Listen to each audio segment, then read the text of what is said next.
reuniones que aún hacen falta, él estará con ustedes.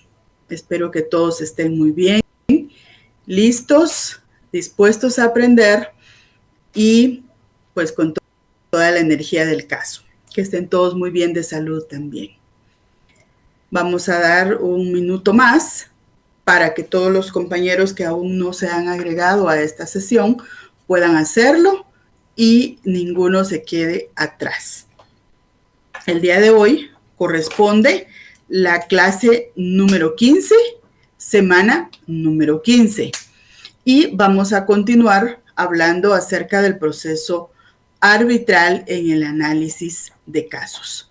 Recordemos que este proceso, pues, no es un proceso jurisdiccional, no es un proceso directo ante un tribunal del organismo judicial, sino que es otro tipo de tribunal, pero no por ello deja de lado las normas de un proceso común, de un proceso normal.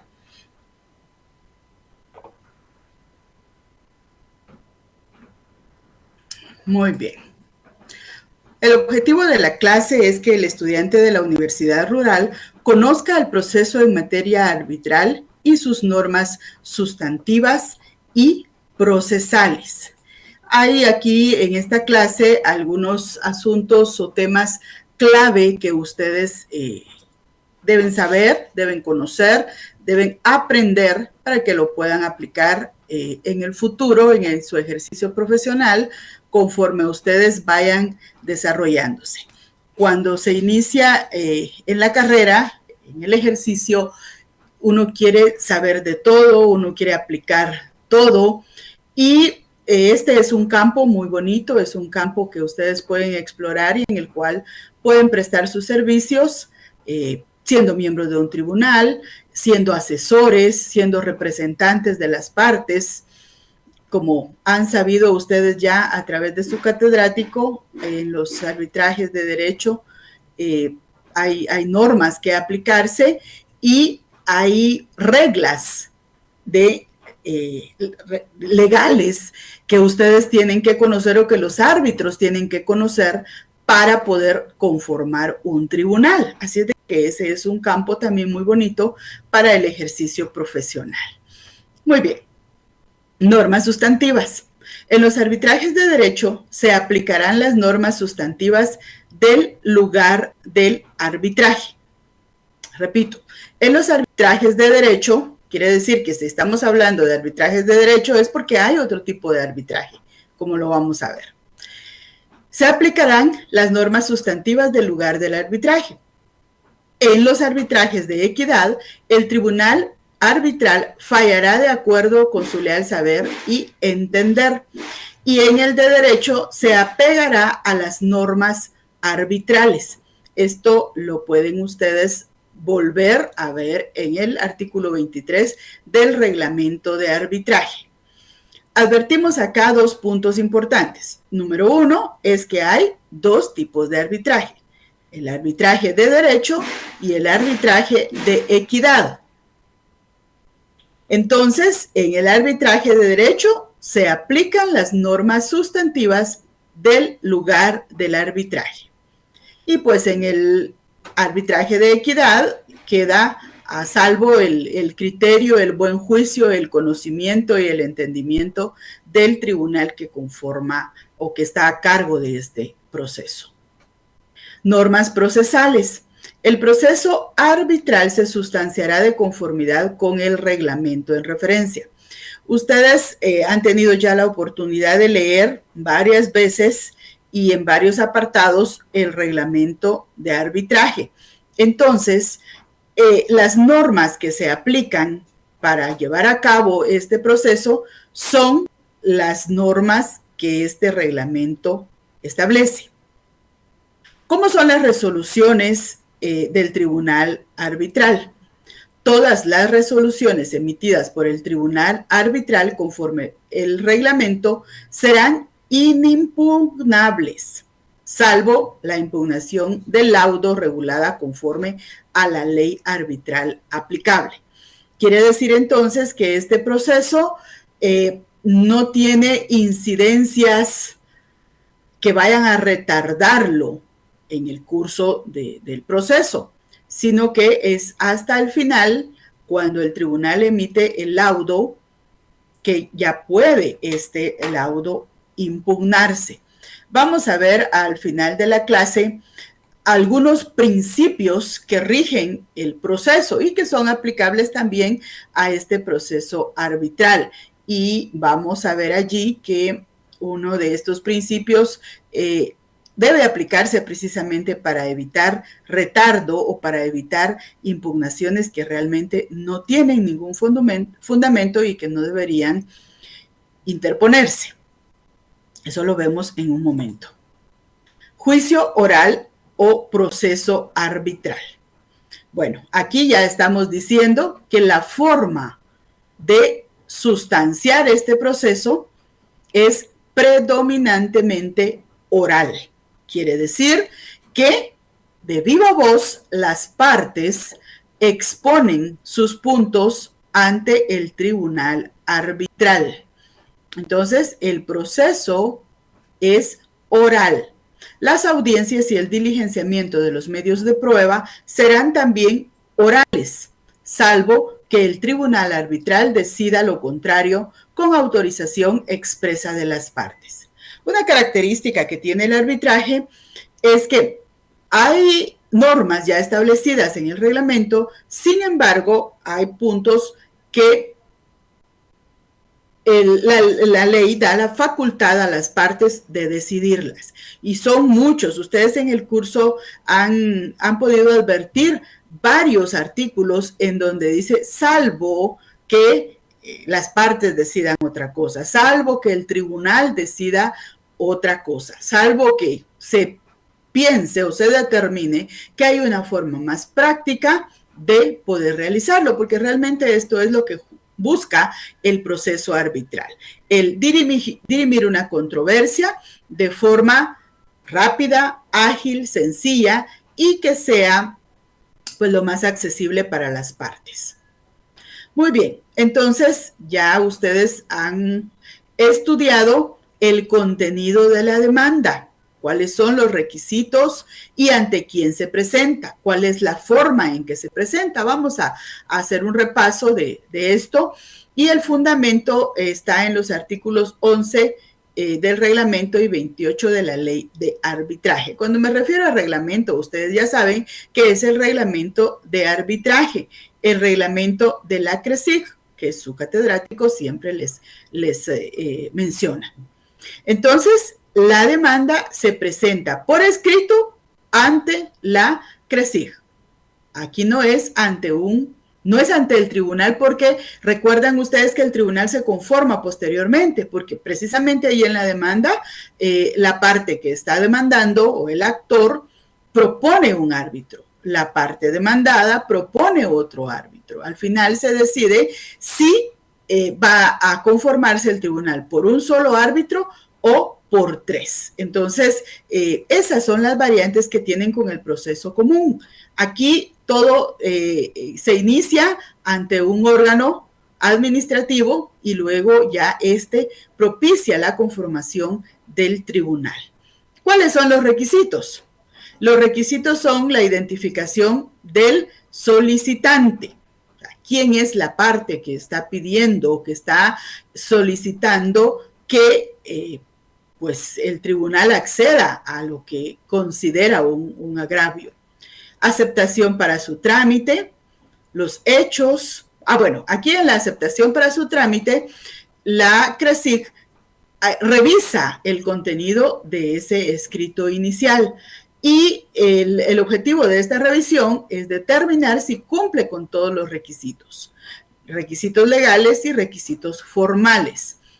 Aquí, si cumple con todos los requisitos, entonces ya acepta para su trámite la demanda. De lo contrario, pues establece cuáles son los puntos a corregir y da el plazo para hacerlo. Las partes tienen que corregir lo que la CRESIG diga hasta aquí. Está satisfecha con esa respuesta, entonces da trámite a la demanda. Los hechos deben ser claros y precisos. Deben basarse siempre en lo que se estableció en aquel contrato que contiene la cláusula compromisoria, en aquel contrato donde dice cuáles son las obligaciones, los derechos de cada una de las partes. Y allí se encuentra el fundamento en el cual se basa la demanda. Si se dice, por ejemplo, que el producto debe entregarse en Guatemala en el término de un mes, pero pasó el mes y el producto no llegó a Guatemala, entonces allí hay un agravio para la parte que debía recibir ese producto. Entonces la parte agraviada va a demandar siempre que se haya pactado en ese contrato, que haya un acuerdo arbitral o cláusula compromisoria. A estas alturas del curso, ustedes saben ya en qué casos puede demandarse sin que haya cláusula compromisoria y cuáles son las reglas de esta forma de hacerlo. Que la parte demandada, si quiere dirimir la controversia de esa forma, responde la demanda. De lo contrario, sencillamente declina y dice que no está de acuerdo porque no fue pactado y no hay entonces un proceso arbitral. Ahora, si quiere dirimir la controversia de esta forma, entonces sí da respuesta a la demanda como que hubiera una cláusula compromisoria.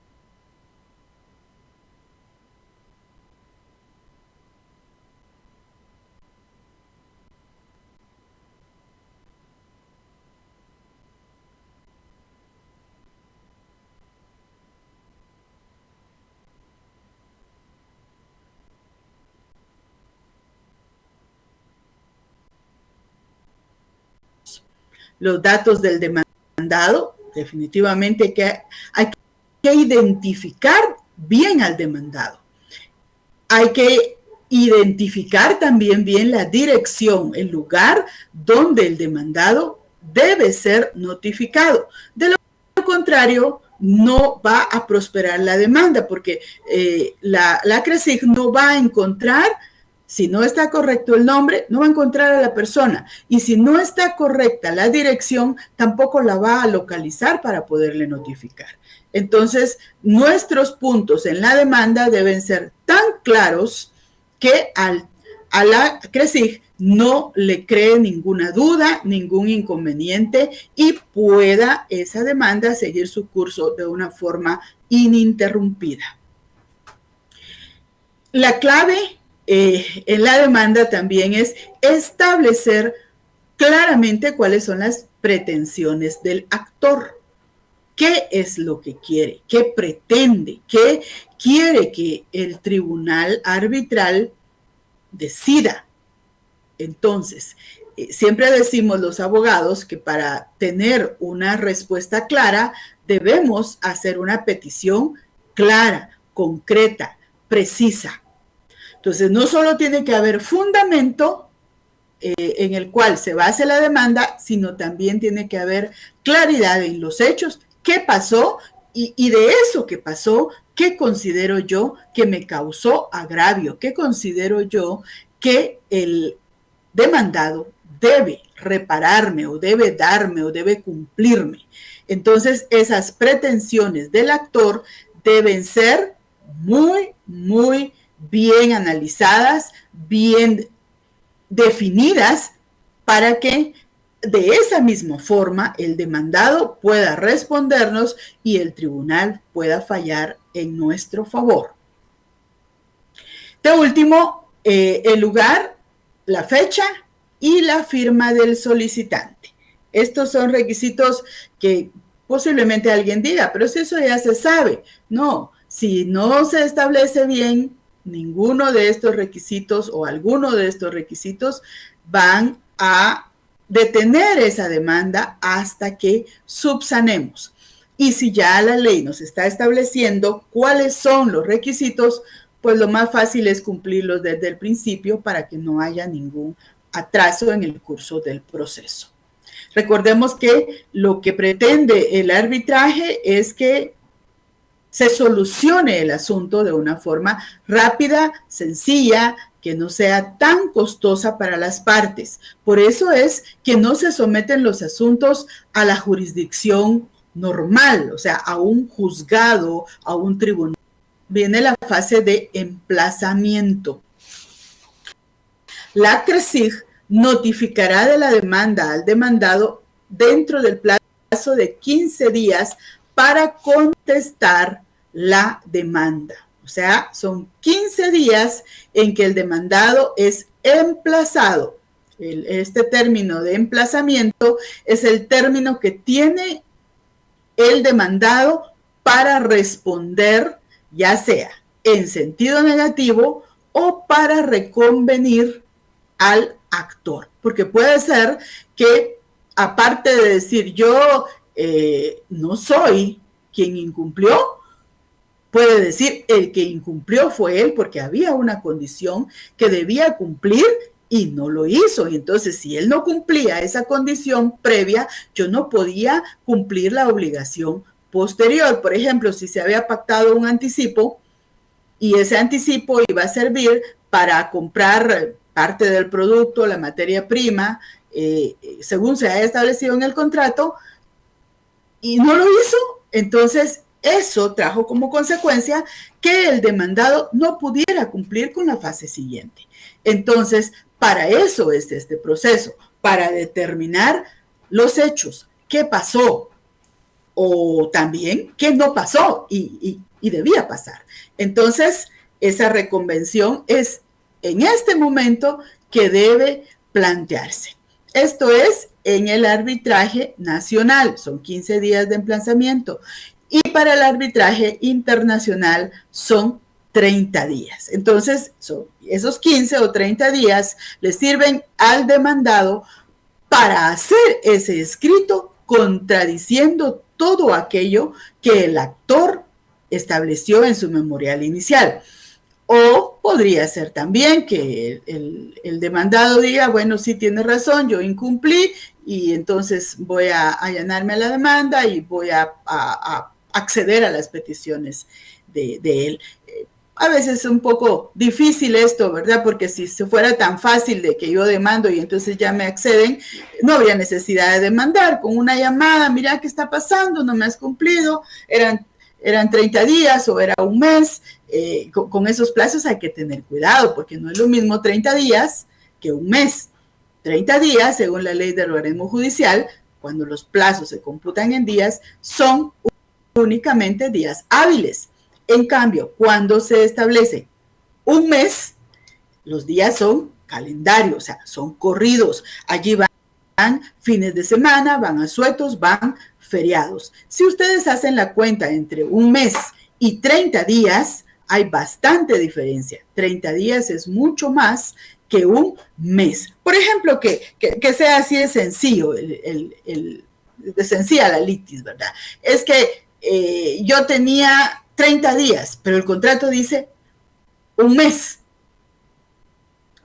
Allí va a tener razón lo que diga el contrato. Y el demandado, si dice un mes, si el actor dice un mes, el demandado no puede decir 30 días, porque el contrato es la base que tienen para decir cuál era el verdadero plazo. Entonces, este caso, pues sería un caso sumamente sencillo de responder, ¿verdad? Sin embargo, si ya van por los 30 días, quiere decir que el plazo de un mes no se cumplió. Muy bien. ¿Qué puede pasar? Primero dijimos, puede contestarse en sentido negativo o se puede reconvenir, pero también puede ser que el demandado no conteste la demanda dentro del plazo establecido. Este plazo son 15 días para el arbitraje nacional o 30 días para el arbitraje internacional. Igual, el demandado puede también reconvenir al actor. Entonces, si no contesta, el arbitraje va a continuar en rebeldía del demandado porque al final el tribunal tiene que emitir el laudo. No contestar la demanda cuando no exista acuerdo o cláusula compromisoria. Aquí vamos a referirnos al artículo 17 del reglamento del arbitraje. Aquí es donde el reglamento establece que si no hay acuerdo y el demandado no contesta la demanda, pues no sucede nada, no hay arbitraje. Si no hay acuerdo o cláusula compromisoria y el demandado contesta la demanda, entonces se da el arbitraje como que en realidad se hubiera pactado desde el principio. Entonces dijimos que ya depende de la estrategia que se utilice para contestar o no. Si no quiere responder, si quiere ganar tiempo, si quiere esperar a que se vaya a la vida judicial, pues sencillamente no responde. Pero el no responder tiene que ser analizado previamente. ¿En qué momento se puede dar la ampliación de la demanda? Las partes podrán modificar o ampliar la demanda o la reconvención antes de que ésta haya sido contestada. Y aquí vemos en el artículo 28 del reglamento, otra vez que dice o que las partes dispongan otra cosa. Aquí en este tema se toma mucho en consideración lo que las partes acuerden. Entonces, si tenemos 15 días para arbitraje nacional de emplazamiento o 30 para el arbitraje internacional, si no ha pasado ese plazo y no ha sido respondida la demanda, yo todavía puedo ampliar o modificarla. Posteriormente ya no se puede. Tiene que ser previo. Rechazo de las ampliaciones. El tribunal podrá rechazar las ampliaciones si estima que el caso ya está muy avanzado y no fuere aconsejable admitirlas. Porque el mismo reglamento está diciendo en qué momento es el momento procesal oportuno para poder ampliar la demanda. Recordemos que la ampliación de demanda implica que el demandado replantee su contestación. Porque si yo voy a ampliar la demanda, quiere decir que en el escrito inicial no especifiqué todo lo que necesitaba especificar o el contenido no estaba completo. Entonces, el demandado tiene que tener otro plazo para también prepararse a contestar de una manera integral, porque al final la demanda con su ampliación es una sola pretensión, no se contesta en momentos distintos. Artículo 30 establece el número de audiencias. Podrán celebrarse tantas audiencias como sean consideradas necesarias por el tribunal arbitral. Vean que aquí no es como el juicio oral que dice 2, a lo sumo 3 audiencias y ahí tiene que terminarse el proceso. Aquí es un periodo que puede ser más extenso porque la idea es llegar a un acuerdo de una forma amigable. Entonces, podrán celebrarse tantas audiencias como sean consideradas necesarias por el tribunal arbitral. ¿Cuál es el único requisito para poder citar nuevamente a las partes a audiencia? Y es que la notificación debe realizarse con por lo menos 5 días hábiles de anticipación al día señalado para que se lleve a cabo la diligencia. Dice por lo menos 5 días hábiles de anticipación. Quiere decir que pueden ser 5, pueden ser 6, 7, 8, 9, 10. No puede ser 1, 2, 3 o 4. Es de 5 en adelante. Y pongamos mucha atención que aquí son días hábiles. Quiere decir, por ejemplo, que si notifican un día jueves, el plazo empieza a computarse a partir del día viernes. Entonces, viernes, lunes, martes, miércoles, jueves. El día viernes de la próxima semana podría celebrarse la audiencia. Si este plazo es menor, entonces el tribunal no está cumpliendo con la debida anticipación de la notificación. Por lo tanto, si la citación se hace conforme este artículo, las audiencias se realizarán válidamente aún sin la presencia de la parte que no comparezca. Vean bien ustedes que los requisitos se cumplen y eso da validez a los actos. Si el tribunal cumplió con notificar con la debida anticipación o con el plazo legal establecido, esa audiencia válidamente se va a llevar a cabo. ¿Quién va a perder ahí? La parte que no comparece, porque no va a tener la oportunidad de defenderse, no va a tener la oportunidad de aclararle al tribunal. Porque, por ejemplo, si el tribunal establece que necesita escuchar nuevamente a las partes, las va a mandar a llamar. Y si las partes no llegan, entonces, díganme ustedes, ¿qué va a suceder? Se van a perder esa oportunidad de ampliar la visión del tribunal en cuanto a los hechos y a las pretensiones del actor. Entonces, podemos también ver el párrafo segundo del artículo 30 del reglamento. Comparecencia a las audiencias. A las audiencias podrán comparecer las partes acompañadas de sus asesores. La comparecencia de las partes podrá ser en forma personal o por medio de sus representantes debidamente acreditados ante el tribunal arbitral, si fuera el caso, ¿verdad?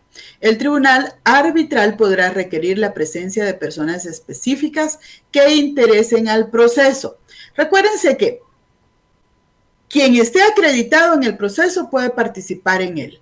No es que a mí se me ocurrió llevarme a otra persona porque creo que me va a asesorar mejor o porque creo que me va a ayudar o mando a otro representante porque hoy no puedo ir y en la siguiente mando a otro porque hoy no puedo ir.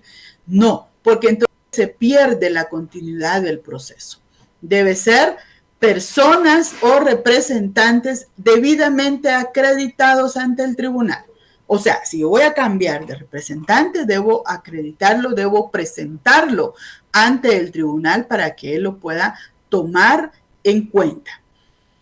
Y si la audiencia es para que el tribunal despeje alguna duda, el tribunal puede requerir la presencia de personas específicas, personas que tienen que ver o que tienen relación con el proceso, que tienen relación con la ejecución del contrato, que tienen relación con todo este asunto de cumplimiento o incumplimiento por el cual el arbitraje dio inicio.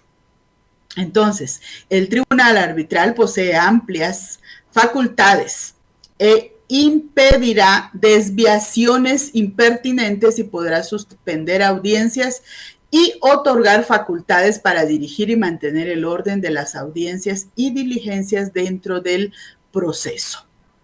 Aquí pasó algo con esta diapositiva y se movió. Las partes podrán protestar las decisiones que se adopten en las audiencias en el instante en que éstas se hayan tomado. Y las partes deben respeto al tribunal arbitral. Entonces, estamos acá ante esa comparecencia a las audiencias. Deben comparecer las partes que deben estar allí. Proceso oral, artículo 25 del reglamento. El proceso arbitral será predominantemente oral. Las audiencias y los diligenciamientos de los medios de prueba serán también de forma oral, salvo pacto en contrario del tribunal arbitral con la plena autorización de las partes. Veamos aquí que son las partes quienes le autorizan al tribunal variar la forma del proceso. No es a la inversa. Las reglas del juego no las decide en su totalidad el tribunal, sino tiene que tener la autorización de las partes cuando se cambia algo. ¿Y cuál es el idioma, entonces, en que deben sustanciarse el proceso? Las partes fijarán de común acuerdo el lugar del arbitraje. Y si dicho arbitraje es internacional, también podrán elegir el idioma en el que habrá de conducirse el proceso arbitral. a falta de dicho acuerdo, será determinado por el tribunal arbitral atendiendo a las circunstancias del caso. Por supuesto, si el arbitraje es de carácter nacional y ambas partes hablan idioma español, pues no hay necesidad de definir cuál será el idioma. Pero si estamos ante un contrato suscrito con una empresa del Japón, por ejemplo, si usted está comprando vehículos o si está comprando mascarillas, qué sé yo, en China, en Corea, no sé exactamente dónde se fabrican, pero estamos ante una parte que no es guatemalteca. Por lo tanto, su idioma natal no va a ser el idioma español. Entonces, en el contrato debe establecerse dos puntos que son muy, pero muy importantes. Tal vez en el momento de celebrarse el contrato no se establecen con tanta precisión o no se establecen pensando en que esto va a ser necesario después utilizar, pero es fundamental porque el que es de Corea va a querer que su proceso arbitral sea en Corea y el que es de Guatemala va a querer que sea en Guatemala. El costo va a ser mucho más alto para la parte que no está en el país donde se celebra el arbitraje. Así es de que, punto número 1, establecer en dónde se va a llevar a cabo el arbitraje. Número 2, el idioma en el que habrá de conducirse el proceso arbitral. Si no hubo acuerdo, es el tribunal el que va a determinar estos dos puntos que son sumamente importantes. Si el proceso se lleva a cabo en Guatemala, el idioma va a ser español. Quiere decir que si el coreano no habla el idioma español, tendrá que utilizar un intérprete para todo el proceso, porque el proceso es oral, para darse a entender ante el tribunal, para entender lo que el tribunal le dice, para entender lo que el actor o demandante le está pidiendo. Así de que es clave este proceso. El proceso es oral. Audiencias. Las audiencias, ¿cómo se documentan? Bueno, se documentan por medio de actas que serán firmadas por el secretario y por el tribunal. También se documentan por medios magnéticos, electrónicos, auditivos o audiovisuales, como lo disponga el tribunal o las partes. Recordemos que ahora todas las audiencias quedan grabadas en video, en audio o en video. Todas las audiencias tienen un registro o un control electrónico. Ahora ya no es como antes, que la máquina de escribir y por ejemplo, primero la mecánica, luego la máquina eléctrica, que fue toda una revolución, ¿verdad? Y se iba a la luz y, por ejemplo, si no, esas máquinas todavía no tenían memoria, que había que volver a hacer el acta de nuevo si aún no se había firmado. Pues gracias a Dios la tecnología ha ido avanzando y estas circunstancias en los juzgados, en los tribunales de toda naturaleza, incluyendo arbitraje, pues han ido evolucionando para bien de todas las partes. Entonces, antes, pues no tenía uno la menor idea de que iba a quedar grabada su voz o que iba a quedar un video con todo lo que dijo, lo que no dijo, lo que presentó. Ahora sí. Entonces, se documentan esas audiencias no solo en las actas que van a ser firmadas, sino también en los medios magnéticos, electrónicos, auditivos o audiovisuales, según el tribunal lo determine, o también las partes. Términos de referencia. En estos términos se plasmarán los puntos o materias sobre los cuales versará el proceso, con el fin de determinar que se ha comprendido en el objeto de la litis. Recordemos los requisitos que vimos anteriormente, que debe claramente establecerse cuáles son las pretensiones del actor. O cuando es reconvención, cuáles son las pretensiones también de la parte que está reconviniendo. Si no hay claridad en cuanto a estos puntos, pues díganme ustedes a dónde vamos a llegar. El que pide tiene que saber qué está pidiendo, el que se defiende tiene que saber de qué se está defendiendo y el tribunal tiene que saber quién tiene la razón de una forma imparcial. Entonces, la claridad en cuanto a hechos, pretensiones y fundamentos es clave en este tipo de procesos, y no solo en este, pues, sino en todos los procesos, porque recordemos que las partes siempre van a velar por su propio beneficio. Dijimos ya que las partes podrán modificar o ampliar la demanda o reconvención antes de que haya sido contestada una o la otra. Y que dijimos ya también que las audiencias se podrán realizar en cantidad de veces que sea necesario según lo determine el tribunal, siempre y cuando se realice con 5 días de anticipación la notificación de esa audiencia para que pueda llevarse a cabo. ¿Qué pasa si no comparece una de las partes? Solo por medio de excusa razonable dentro de un plazo prudente calificado por el tribunal. O sea, sí me puedo excusar, claro que sí. ¿Qué pasa si la parte demandada que fue citada a una audiencia con la debida anticipación va de camino al tribunal y sucede un accidente, por ejemplo, y no puede llegar? ¿O qué pasa si se enferma hoy en día que el COVID está de moda, verdad? ¿Qué pasa si se fue a hacer el hisopado, se fue a hacer la prueba y dio positivo? Pues no va a ir a distribuir virus a la audiencia, ¿verdad? Tiene que excusarse. Vemos acá la diferencia en cuanto al Código Procesal Civil y Mercantil, que no dice dentro de las 24 horas deberá presentar su excusa. No, aquí dice un tiempo prudente.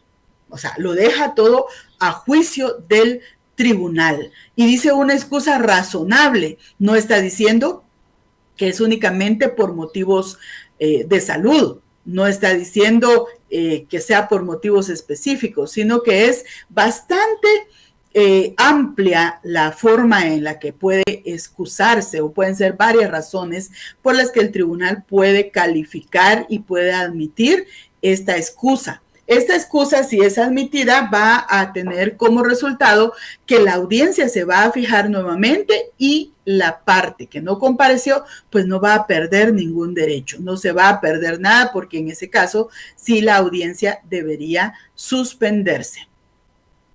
¿Cómo van a comparecer las partes? En forma personal o por medio de sus representantes debidamente acreditados por el tribunal. Y también las partes pueden ser acompañadas por asesores. Muy bien.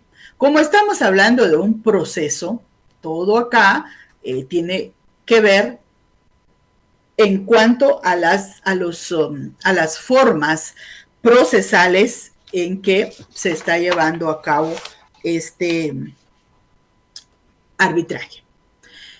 Disciplina en las audiencias. El hecho de que no sea un juez jurisdiccional, un juez que ejerce jurisdicción y competencia, no quiere decir que el tribunal arbitral no tenga las mismas calidades.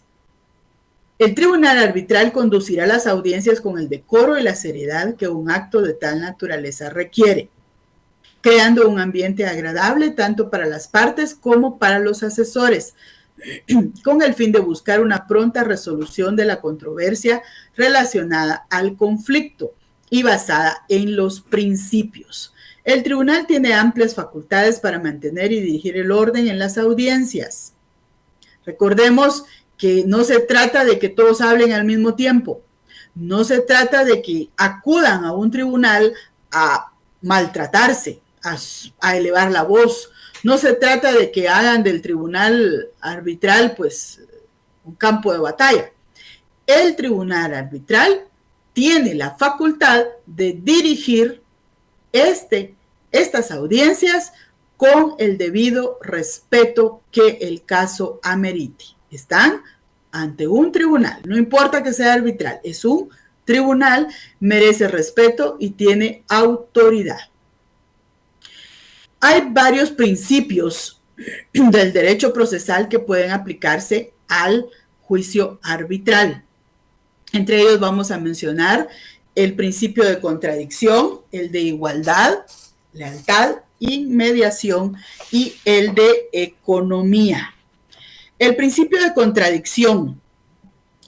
Con base en este principio, las partes tienen el derecho de confrontar las pruebas que se presentan en juicio en su contra o en contra de él en juicio. Toda persona tiene derecho a decir, usted con ese documento está probando o pretendiendo probar, porque uno no tiene que dar por hecho que ya con eso se prueba, ¿verdad? Sino que tiene la facultad, tiene el derecho de contradecir y de decir, bueno, yo quiero ver si ese es el documento que yo firmé.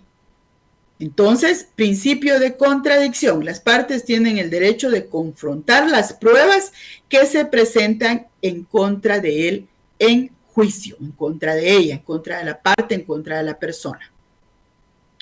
Principio de igualdad. Las partes deben ser tratadas en forma igualitaria, teniendo las mismas oportunidades de actuación dentro del proceso. No es que el actor tenga más derecho porque él acudió primero, o no es que el demandado tenga más derecho porque, pobrecito, le están exigiendo que cumpla alguna obligación. No, aquí las partes son iguales, los derechos y los deberes son iguales. Principio de lealtad, lealtad procesal. No es que yo voy a ser leal a la otra parte, no es que yo voy a ser leal al tribunal, no, aquí estamos hablando de la lealtad al proceso, de conducirse con buena fe. Si ya sabemos que no podemos estar impugnando cada una de las actuaciones dentro del proceso, sino que hasta que se emite el laudo, ¿por qué lo vamos a hacer? Para interrumpir nada más el proceso. Entonces, el principio de lealtad implica buena fe, actuar sin trampas.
Todas las diligencias deben realizarse ante el tribunal porque este es un juicio oral. A diferencia de los procesos escritos que yo llevo en mi memorial, no sé si el juez lo leyó o solo lo leyó el auxiliar, el oficial y el secretario, y ellos resolvieron y el juez solo firmó. O sea, eso no nos consta. Pero en el proceso oral está el tribunal y ante el tribunal yo me voy a dirigir como parte, como asesora, como abogada. Entonces, es imprescindible que todo se sustancie ante la presencia del tribunal. Y por último, mencionamos el proceso de economía procesal. La economía procesal implica no solo que el proceso sea menos costoso para las partes en cuanto al término financiero o económico, sino también en cuanto al tiempo, el no usar recursos innecesarios. Y es por ello que el principio de contradicción, el principio de igualdad procesal, lealtad procesal, aquí todos hay que agregar la palabra procesal, y de inmediación, todo ese conjunto de principios, si se aplica como debe ser, van a tener como consecuencia un proceso limpio, sin trampas, en menos tiempo y por lo tanto va a implicar menos costo. Entonces, son bien importantes todos estos principios y que como abogados, dependiendo no importa de la parte en que estemos asesorando, nosotros apliquemos esto para poder llegar a un buen término en la defensa de los derechos de nuestros clientes. Pueden haber otros principios también que puedan aplicarse al proceso, pero consideró su catedrático que estos son fundamentales para poder llegar a un feliz término. Preguntas, esto es lo que a ustedes les gusta, ¿verdad? Que se les diga qué se les va a preguntar. ¿En qué arbitraje se aplican las normas sustantivas del lugar? Eso lo dijimos desde el primer momento de la clase. ¿Quién es el responsable de emitir las resoluciones arbitrales según el reglamento? ¿Verdad que están bien fáciles? Predominantemente, ¿cómo se desarrolla el juicio arbitral? ¿Cuál es el plazo para emplazar a la parte demandada en el juicio arbitral? Recordémonos que aquí hay 2 plazos. ¿En qué momento se puede ampliar o modificar la demanda? Ustedes ya saben, esto es muy, muy sencillo de realizar. Así es de que espero que hayan aprendido algo nuevo o reforzado sus conocimientos el día de hoy. Muchas gracias por estar allí conectados. Muchas gracias por su atención. Que Dios los bendiga y que sigan teniendo un domingo muy placentero, un domingo de poder también disfrutar a su familia. Hasta pronto.